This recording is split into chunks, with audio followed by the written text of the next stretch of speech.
Good morning, everybody. This is Grant Sparks and the Sparks Show, and we're here to talk about why I think you should kill your passion, why I think the gurus are completely failing us, and why I believe ADHD will save us through a carbon sink project that was developed that absorbs more carbon than the average tree a year. We're going to talk about this and more in today's Sparks Show.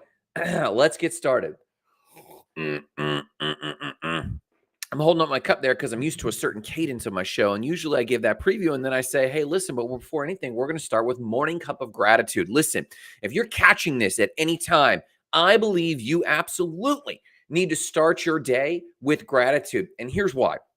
I don't care if you're the toughest macho guy in the world. I don't care if you're the kindest, sweetest woman in the world. You need to start your day with your version of gratitude. You need to open up your heart and start listing all those awesome things you're grateful for, because I believe that opens up your heart center, that opens up your mind, that opens up your unconsciousness to be aware of all the opportunities coming your way. I believe that when you start with gratitude, you are finally in a position to receive the future things you want. So I'm going to absolutely start, but take a quick second and write your piece of gratitude in the comments, and I'll give you a shout out because I believe this is your opportunity. You don't get many opportunities that other people encourage you to share your gratitude. So please, in the comments, I want to hear what you're grateful for, and then let's get started. I am absolutely grateful on the journey that I'm on. It has been full of so much growth, so many new relationships, so much communication, which I absolutely adore. Yesterday, Nicole and I went to go meet with a creator that we've interviewed before. I've spoken to this creator's men's group before. Elise Michaels is a phenomenal human being. Please go look her up, Elise Michaels. She has a phenomenal message, especially the high-performing men that watch this show or men that want to be high-performing. You've got to get with Elise. Hands down, go check with her. We were able to spend lunch with her and just talk through masculinity issues. Nicole and I and Elise will be releasing some of those casual conversations that we had over soft serve ice cream, which I'm very grateful for. But it opened my mind up. And more importantly, and Nicole and I were saying this to each other on the drive back from this meeting, it's awesome that as you open yourself up, just like we do with gratitude, as you open yourself up, you begin to attract like-minded people. And we just caught right on as fast friends with Elise. We've been friendly before virtually, but to meet in person, to sit and talk, we vibed. We had great magnetic conversation. We were hilarious together, which I always love a good new friend that you can pick up just like that and be laughing in 15 minutes or less. We had a fantastic time. I'm grateful for that. And I'm grateful for all the many times that has happened before. What are you grateful for? Please post in the comments. This is your moment. I see you, Smurd79. I see you, Hot Mod Agency. I see you guys. I see you people watching. I'm calling you out. Take a quick second and write something you're just grateful for. Oh, Hot Mod, thank you so much. Smooth travel day so far. They're going up to a cabin. She's taking her awesome boys. This beautiful, gorgeous cabin by the river. They're going to have a blast up in North Georgia. Enjoy yourself. There you go. And doesn't that just feel better? When you share something you're grateful for, your entire energy, your entire heart, your heart rate, your just mood, everything just shifts in a quick second. I'm grateful for that. Let's talk about this carbon tool, and this ties into our lesson today. So bear with me. Sometimes I do science facts, sometimes I don't, but bear with me. You got to hear this. And I'm going to share this link in the comments because it is so cool that it's going to absolutely save us. Let's talk about this carbon saving powder that's going to turn back all of the carbon damage we've done in the air since the industrial age. Let's talk about it. So scientists in Berkeley, that's UC Berkeley, they've been researching how to do carbon capture. And as you and I know, carbon's a major problem. All of the manufacturing, all the industry that we have, all the vehicles we have, it's all pushing off so much carbon that it's causing temperature rise, greenhouse effects on our planet, as well as tons of other problems that the carbon in the air has done. It's choking trees. It's killing the Amazon. And so, of course, nature's carbon vacuum, trees suck a ton of carbon out of the air, and they're kind of the standard. What's the average tree? How many tons of carbon does the average tree pull out of the air? And then, of course, the next problem is that we're cutting down all these trees. Huge problems. And, I think about these problems as Elon thinks about these problems myself. A lot of people think contrary to that. A lot of people think we need to dial it down.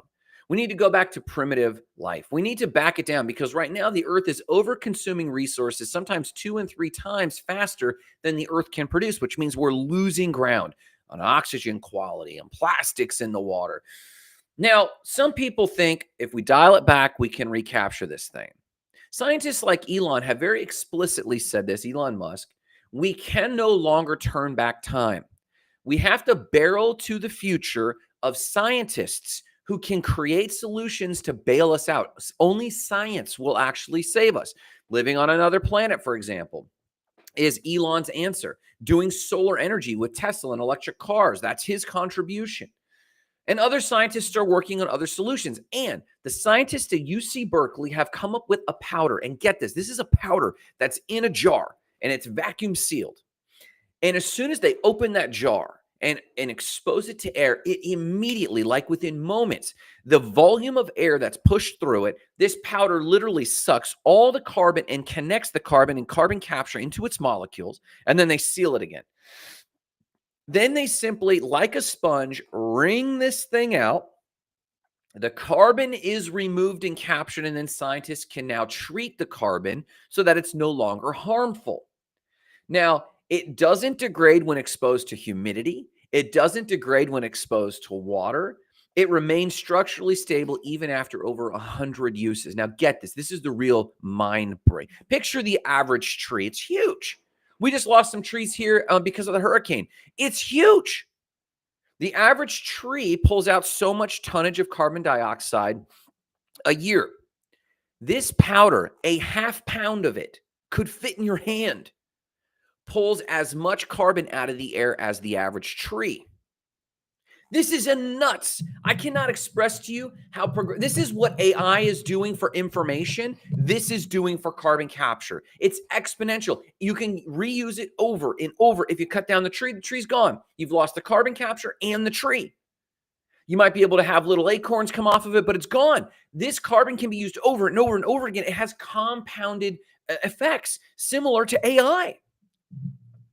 Now, this is huge. Nicole says, that is crazy. Save our earth. And listen, girl, I think it's absolutely crazy. I'm going to drop this link in the comments. So in the future, anyone interested in this article, please go check it out. Here's what I saw as it relates to ADHD saving us and how gurus are failing us. And it's this. You know how hard it was to come up with this powder? Do you know how many things they had to experiment with and try? How many failures, how many decades of other people's work they had to follow?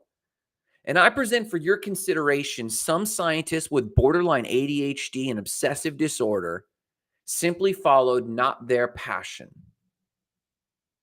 but their curiosity. Some of the things that we talked about with Elise Michaels yesterday, this quote that's been coming back into my mind, do not follow your passions, follow your curiosities, because on the other end of the curiosities, you will discover your passions. I call this article out because it really says to me that we are viewing gurus wrong. We're viewing ADHD wrong. We're trying to fix, Elise Michaels and Nicole and I talked a little bit at length in our lunch yesterday about, do men need therapy in the way we understand therapy? Or do they need to be treated for their mental health in an entirely different way? Just like ADHD people, do we need to therapize? Do we need to actually fix ADHD people? Or do we need to put them on a different type of problem? Do we need to give them a different type of challenge than society is challenging other people with? Listen, not everyone's a carpenter ant. Not everyone's a worker ant. Not everyone's a queen ant. Everyone's got different functions. And I present for your consideration, I want to share a little bit on today, and then I'll let you go for the day. It's something to ponder today, is that ADHD people do not have a disorder in the least.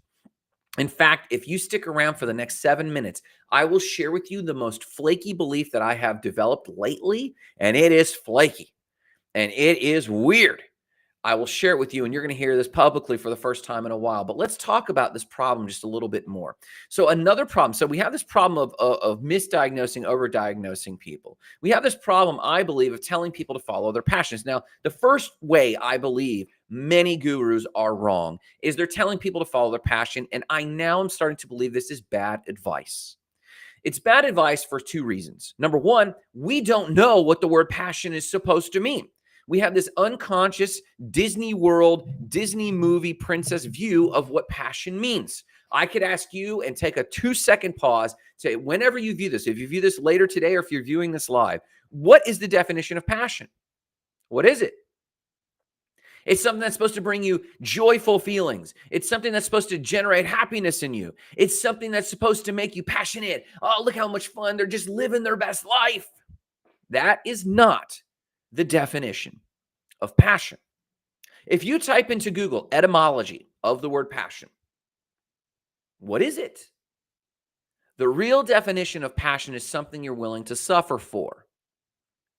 And I present for your consideration, that's a decent definition. If a guru came to me and said, listen, what are you willing to suffer for? What are you so curious about? What can you not let go of that you are willing to endure suffering for and push through and willing to face challenges from family and friends just to get the curious answers on the other side of the thing? I would call that passion, but that's not what most people understand passion to be.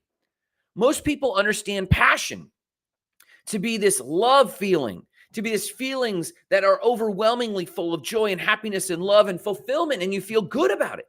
Most of the true OGs that I know that are following their passion are angry people. They're frustrated. Why? Because they put up with so much, but they're learning something. So they also have this weird mix of grit and saltiness. And they've seen things like you look at them, you're like, you've seen some shit, bro. And they've seen some things.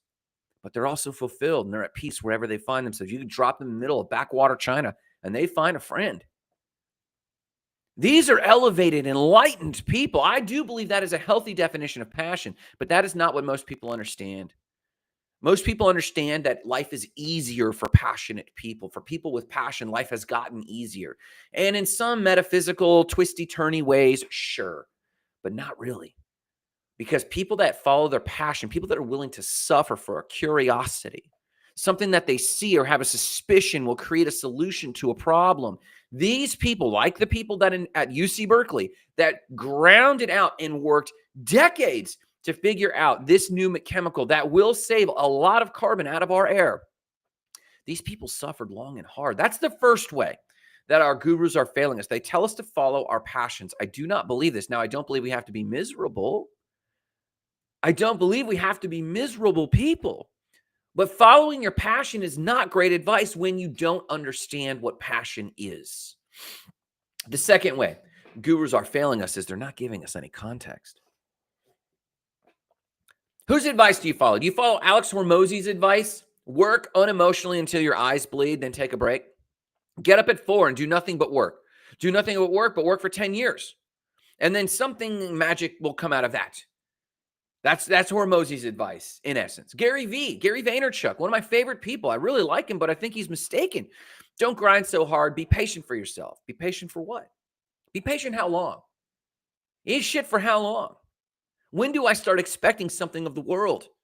When do I start expecting a return? They're like on two sides of the spectrum. Alex Hormozi over here, work until your eyes bleed. Gary V over here, be patient. And if you ask them for a nuanced answer, maybe you'd find they're saying the same thing, but the gurus are failing us. They're not giving us context for this advice that they're giving us. Brendon Burchard, one of my favorite human beings with High Performance Institute, high performance coaching, fantastic guy. I love his message, but his stuff is like, just be happy. Okay, that's on one side of the spectrum. And on the other end is people like Huberman, Alex Huberman, I forget his first name, Huberman. These guys are like, you have to suffer, bro. Again, this weird spectrum of like, whose advice do we take? So that's like a major problem. They're not giving context to their advice. And their advice is coming now that they're 10, 15, and 20 years down their journey. Are they actually speaking to themselves 20 years ago? Is their advice contextualized towards that? And I think that they're trying. I don't think anyone's being malicious, but I think they're failing at this dramatically. Now, here's what's worse. You hear these success stories and they're like, follow my path. Here's these success stories. Now, by definition, A success story is the exception that proves the rule. The rule being most other people are not having that level of success. I'm showing the one success story out of 1,000 people that took the advice and didn't go anywhere with it. What I'm more curious about for you, person, what I'm more curious about those who still have passions, curiosities, drive inside of them that is being unmet, that is being unachieved, where you're feeling stuck. My passion for you, my curiosity for you, the thing I'm willing to suffer for and discover is, what about everyone who doesn't have a success story yet? Is it just they got to buckle down and take Alex Hormozi's advice, or should they buckle down and take Gary Vee's advice, which is diametrically opposed? Should they buckle down and take Brennan Burchard's advice or Huberman's advice? Whose advice should they buckle down and take? And I present for your consideration, no one's. Hear me out. I love coaches. I love gurus. I love Hormozi's advice. If you're around me, you know, Nicole knows this, Amber knows this, our team at Spark Sites and HotSpark and HotMod, they know that I love Gary Vee's advice. We apply it. I love Alex Hormozi's advice. We apply it. I read Brennan Burchard yearly. I follow a little bit of Huberman stuff online. I love Guru's advice, and I believe I have the right to do that because I have vision. Ooh, hang on. I don't mean vision for you. I'm not talking about some crazy prophecy. I'm not even saying that I'm a visionary. I have current clarity and vision for my own life and where I'm going, and I know it clearly. And I can contextualize Guru's advice. I have clearly defined goals. What I find with a lot of young people coming up, and what I would say this to myself, because back then I was still a voracious reader. I had a lot of curiosity in my early 20s and I felt stuck, so I read everything. And I saw the same problem back then. I had the same problem back then when I was reading Stephen Covey, Napoleon Hill, Tim Ferriss, Ramit Sethi, Chris Guillebeau. I could keep going. I would read all of their material, follow all of their email newsletters, and I didn't know which one to apply. And I would try to apply it, and then I'd ask myself, why isn't this working for me? And it wasn't until I focused on one thing. And it wasn't until my curiosity and my curiosity for personal development itself led me down a path, and you could call it passion because it was great suffering. I suffered through applying everyone's advice and realizing it doesn't work for me. I went into the church, all their advice, read the Bible front to back. My first year in the church, I read the Bible. This was 2001. I read the Bible 16 times, front to back, letter by letter. I then got a new version of the Bible because it wasn't working for me. So I got a new version, the amplified version, and I read all the possible interpretations, and I went to all the mentors. They told me to fast and pray. I did 27-day fasts in my early 20s. And I still wasn't getting answers to my prayers and to my desires and to my passions. I wasn't getting clarity. So then they told me do missionary work. So I did missionary work. I was a missionary to Haiti for 6 years, 7 years. I started an organization. I lived in the Dominican Republic for a year. Then I got other advice, travel the world. Now, all of these things did help, but I didn't scratch the itch of curiosity. I didn't get the answers I needed. And I had the same question, which of these gurus do I listen to? And it wasn't until I started realizing that doesn't work, or it doesn't work yet. This advice doesn't work, but it doesn't work in this context. I have a huge respect for the gurus. I read all of them. I could point to their books right here. Alex Hormozi's book is right there. It's right by my bed. I sit there and read it. I could point through the shelf of all the people I've read, and they haven't worked because I didn't have clarity of goals and clarity of purpose. You see, you can't go from the outside in. You have to start from the inside out. This is why if you've ever tried to apply a guru's advice, who has the proof? Let's just talk about Alex Hormozi because he's big right now and most people know his name. He has the proof in the pudding right now. Alex Hormozi has a lot of social proof that he's done the thing. So when you see his advice and you go, I'm going to go apply this advice, and then you don't get the results, you can only conclude one thing. Not that Alex Hormozi is wrong. It's that you don't have clarity of purpose on what to apply and when.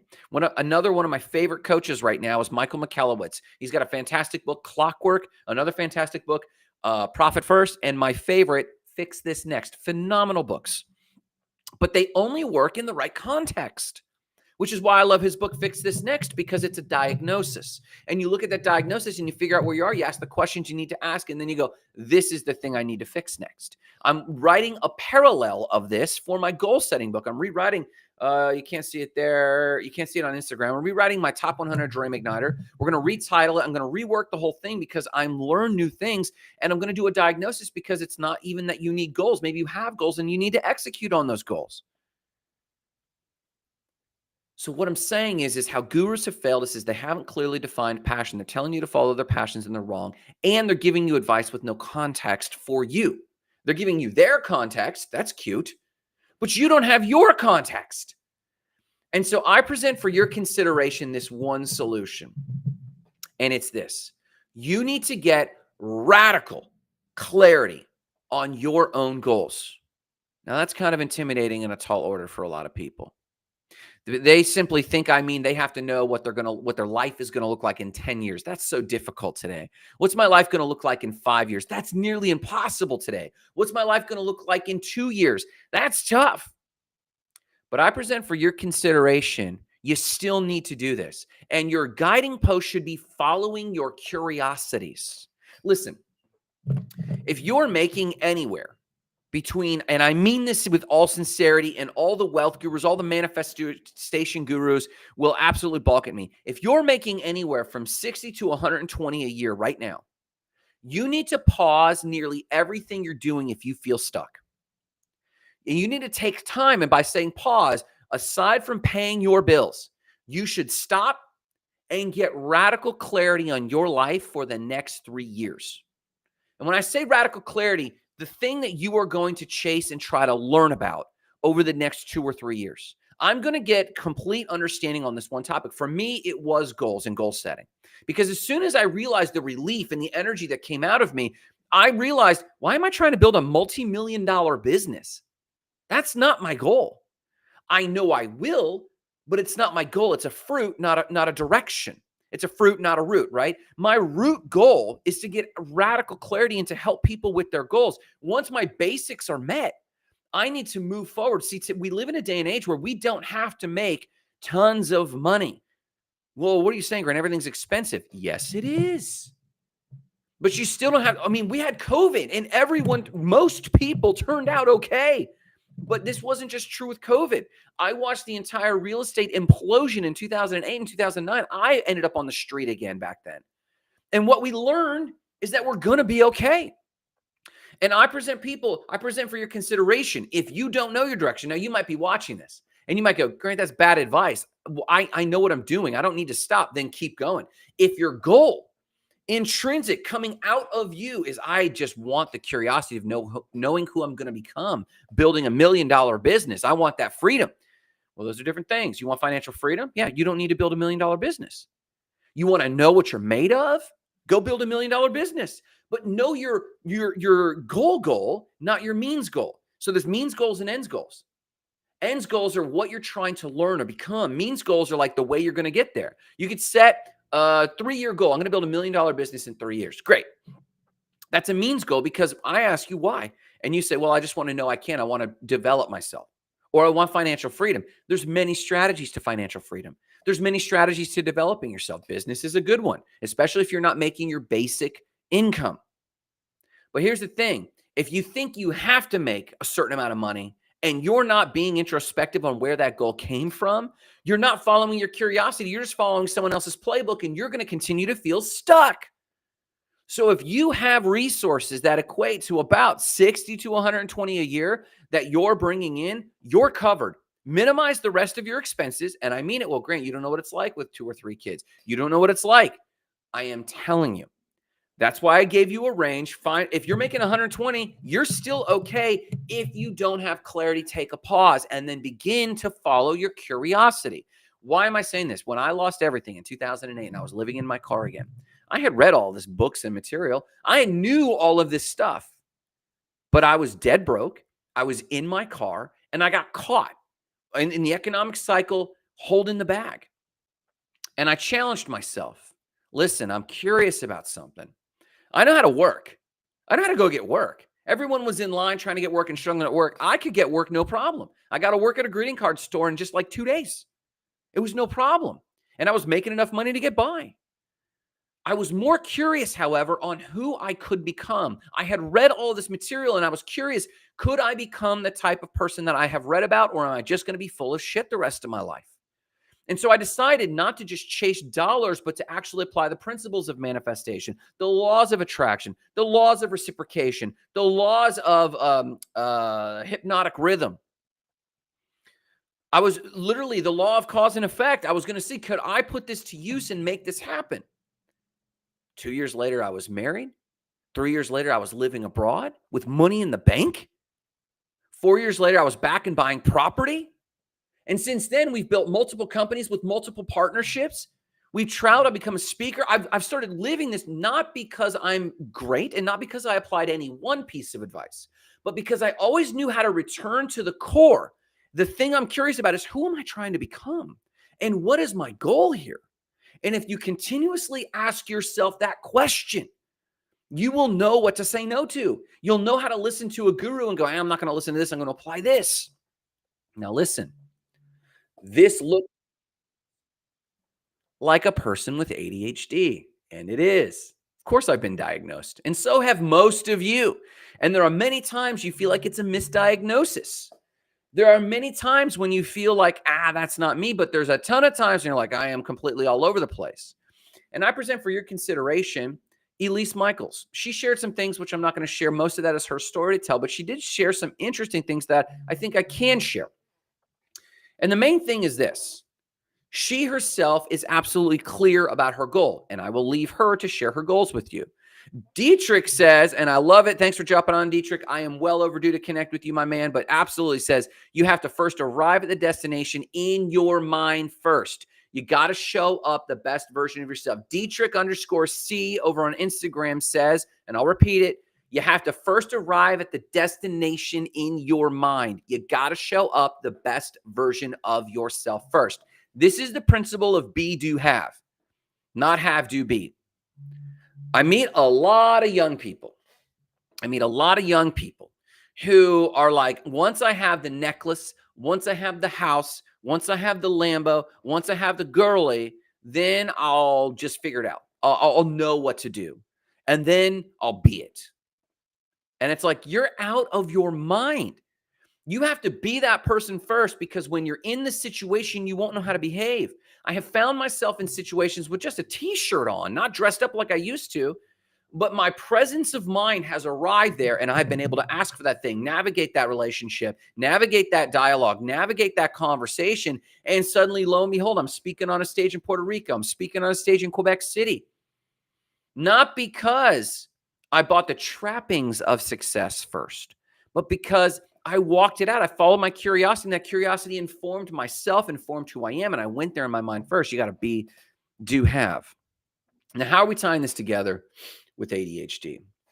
I wanted to just mention this about Elise Michaels. I have a huge respect for this person. Please follow her. And if you consider yourself a high-performance guy, or if you want to become a high-performance man, please go follow Elise Michaels. She is second to none. I asked her vision, and she boldly shared it. And I'm not going to share what she shared with me, because most people would balk at it. And I find this when I talk to high performers, whether it's on the Spark Show and I'm doing interviews, whether it's business partners that I'm partnering with, when I ask them what their goal is, it's often something that they feel like they can't share publicly because they've been vilified for these goals. Elise Michaels shared a piece of her vision, and I felt honored to hear it. And then she shared another insight about her journey, how she's lived in all of these different places. Now, this is kind of like someone bopping around, but she's following her curiosity. Now, normally, the vision she shared with me, for her to accomplish it, she would have to plant herself in a few cities in America, sit down, network, schmooze, work the system, do it for 5 or 10 years, and then she'll get this breakthrough in this vision she had. But that's not Elise Michaels' journey.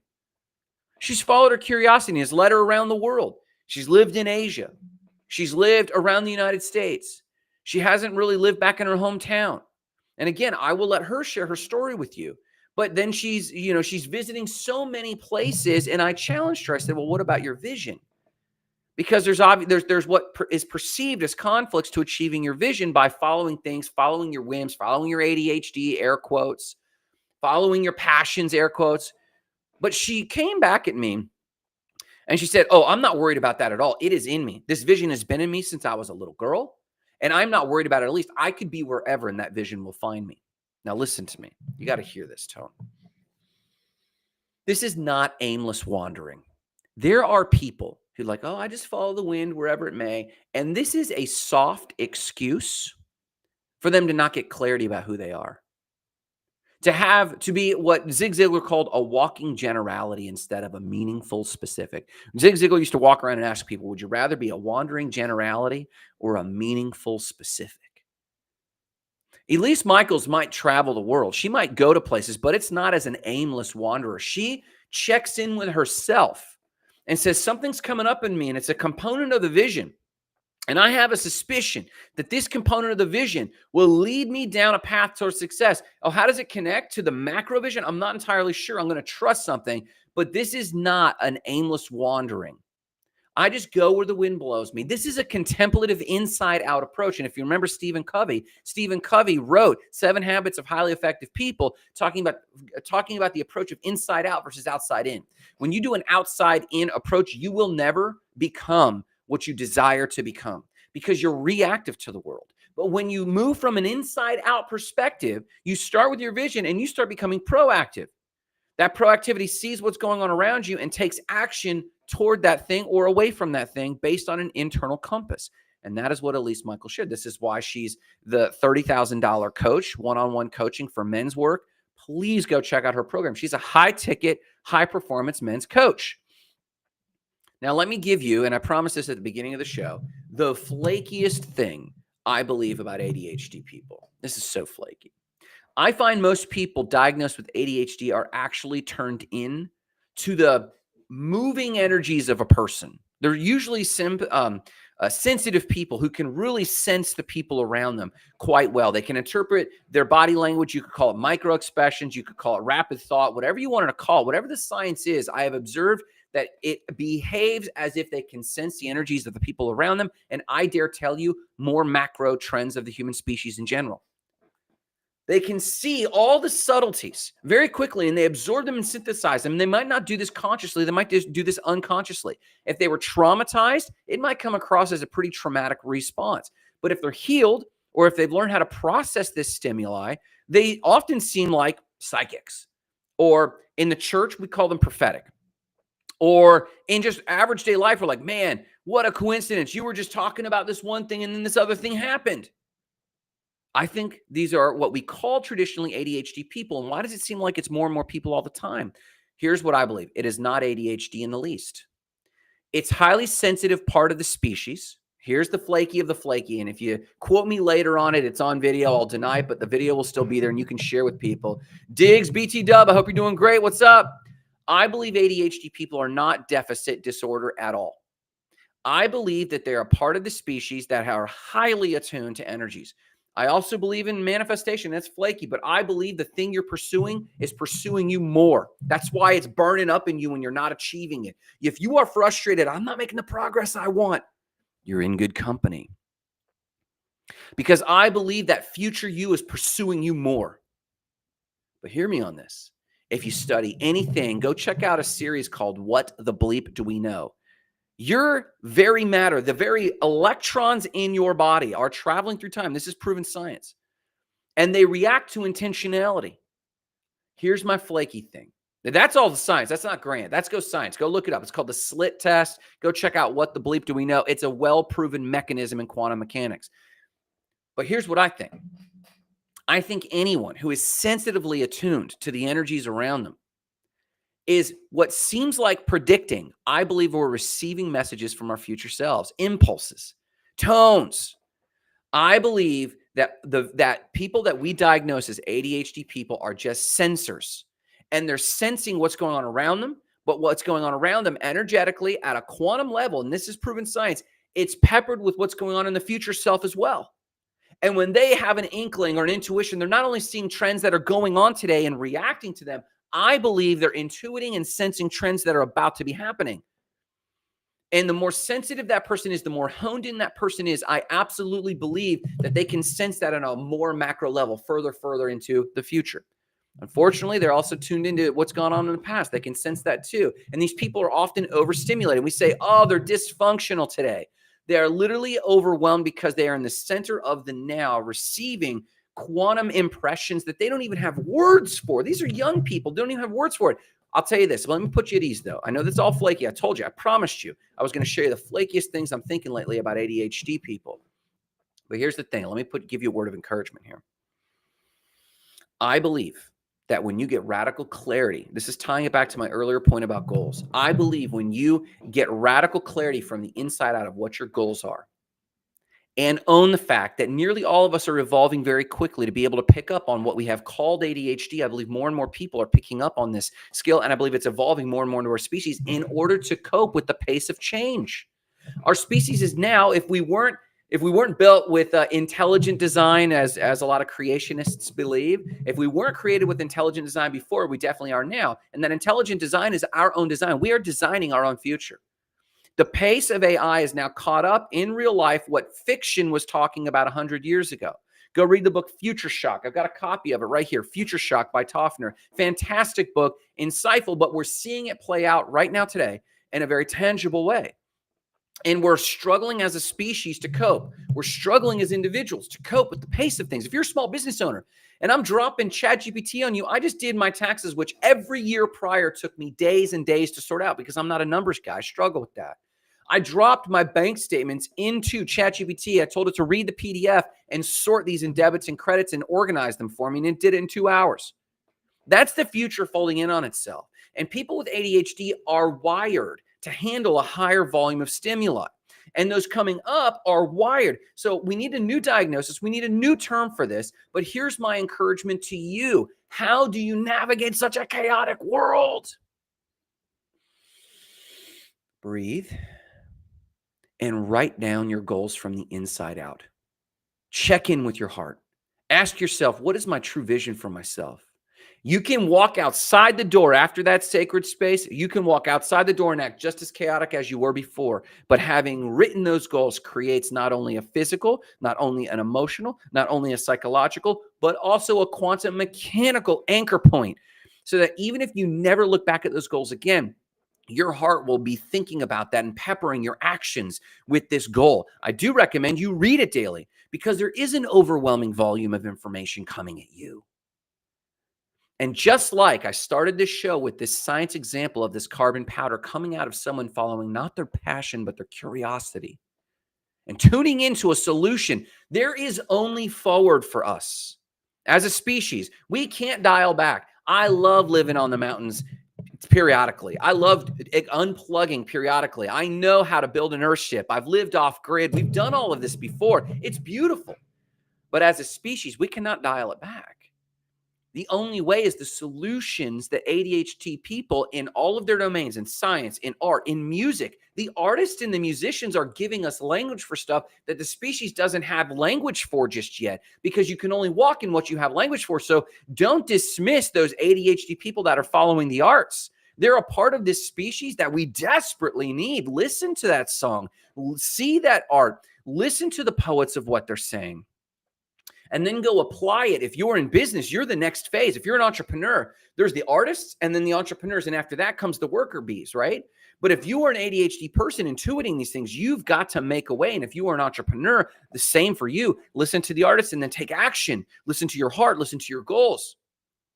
So how will ADHD people save us? Let's wrap this up for you today. ADHD people will save us if they can give credence and value and merit to what's going on inside of them. The only way to do that is to give it language.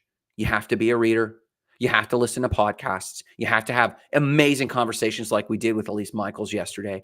And what you're doing is you're honing your language. You're practicing giving it words, because you got to pull it out of the ether, pull it out of the quantum, and give it to people who don't have the same bandwidth you have, and let them take an action with it. So therefore, the next step for you is you have to get radically clear on your goals for yourself. Then I guarantee if you do this, and I've written a book about goal setting, we're going to rehash this book for you, but how do you pull something out of the ether? How do you pull something out of the quantum? How do you pull something out of your heart as an ADHD person and have something to take action on?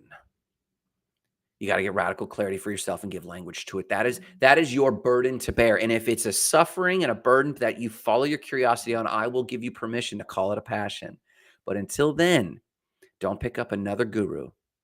Don't pick up another book. Don't listen to another podcast until you take a pause and inform your intuition and inform your ADHD by writing clearly the goals and vision you have for yourself. And then you will be a useful part of this species, and not just someone with a disorder, but someone with a freaking superpower. Why are we talking about any of this? No matter what you apply today, no matter what you do today, I want you to remember one thing. And this is why I'm talking about this, because of my mission. And that's igniting lives of explosive significance, starting with your own. Have a phenomenal day.